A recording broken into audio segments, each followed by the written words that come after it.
Lovely to see you again, Asta Raami, and welcome to this conversation. Thank you, Dada. It's always so lovely to see you, even in online sessions. Yeah, well, we haven't yet met in person, but I'm sure we will next year. I'm looking forward to that. Yes, me too.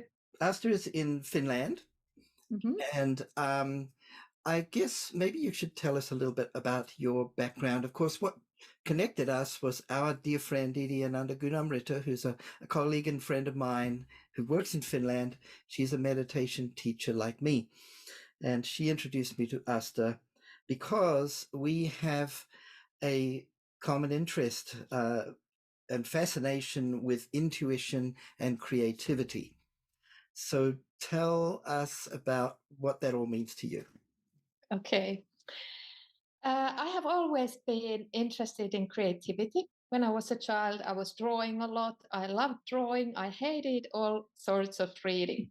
Firstly, what is intuition? Okay.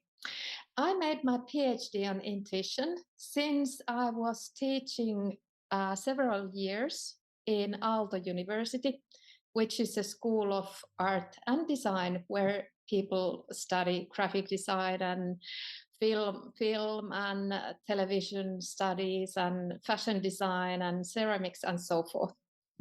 So I helped students to develop their internal creative process, how to get brand new ideas, how to exceed the current unknown. And then it happened constantly that many of these students were reporting that the creative process is so hard that they are pondering every day that they are quitting and changing their career. And I was thinking that there's something wrong because those were the most brilliant students. And then when I started to look at deeper, it turned out that these people were using a lot of intuition. And due to that, they were so creative. But at the same time, we didn't have words for intuition. We didn't have concepts. They didn't know how to verbalize it. It was something that was not supposed to exist, even in art schools. And then I started to make my PhD on intuition. But in order to do that, I needed to have my multidisciplinary background. I have my first degree in educational science. Then I went to study graphic design, where I wanted to know that how do I study the methodology of design? How do I get myself going? But there wasn't any answers at that time. My teachers were just rolling their eyes that you're asking too difficult questions. And then I went to study digital media in 1994. And then it was called new media at that time. But instead of becoming more interested in digital media or artificial intelligence, I became interested in human mind because that's really the biggest potential. So in my PhD, I combined all these backgrounds I have in order to go deeper into the area of intuition. And actually, it's so wonderful because Dada, I have been referring to your book in my PhD. And I didn't even know that. yeah, what a coincidence. And when you contacted me, I was looking at your name and then I was thinking, wow, is this the same person? And then I was thinking that what are the chances, that there are two books that come from yoga literature or yoga background, yours, and then the other one, which is something like, well, I don't remember the name of it. It doesn't matter. My book's more important. Yeah, it is.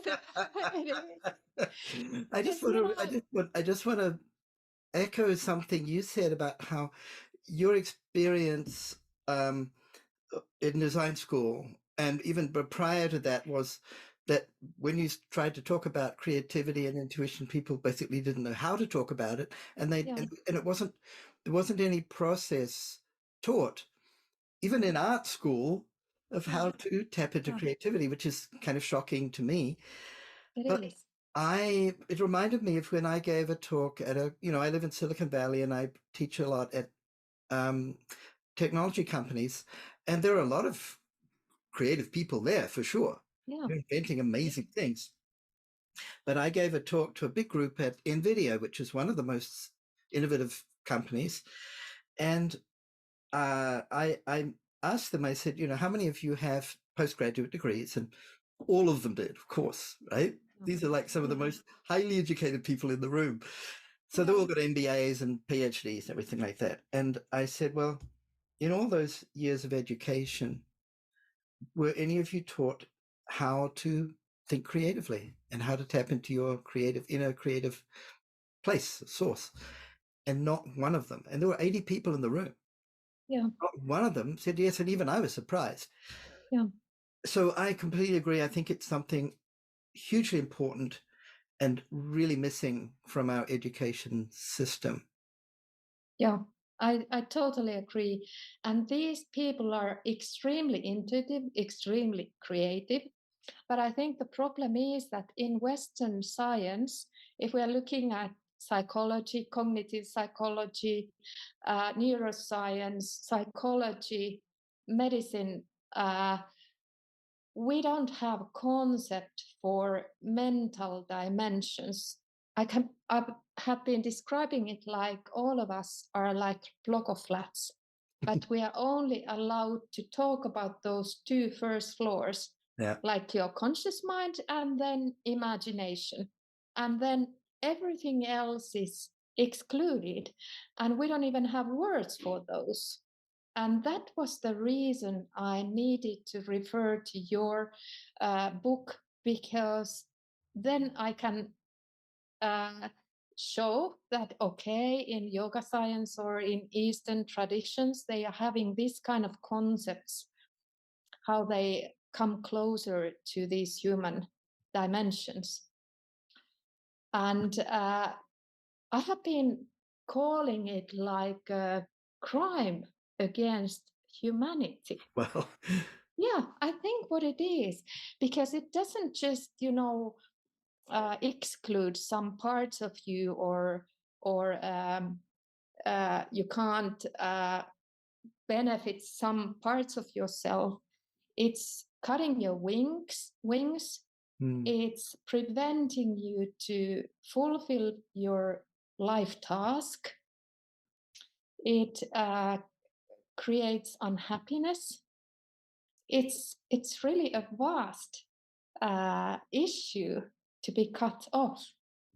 And then when the students were giving a little bit concepts or safe space to open their mind, to look inside or to experience intuition, then they started to describe, for example, that, Asta, I have been going for therapy for years, but only now I will understand what it's all about. So cutting these other aspects of your human mind, it creates such a suffering.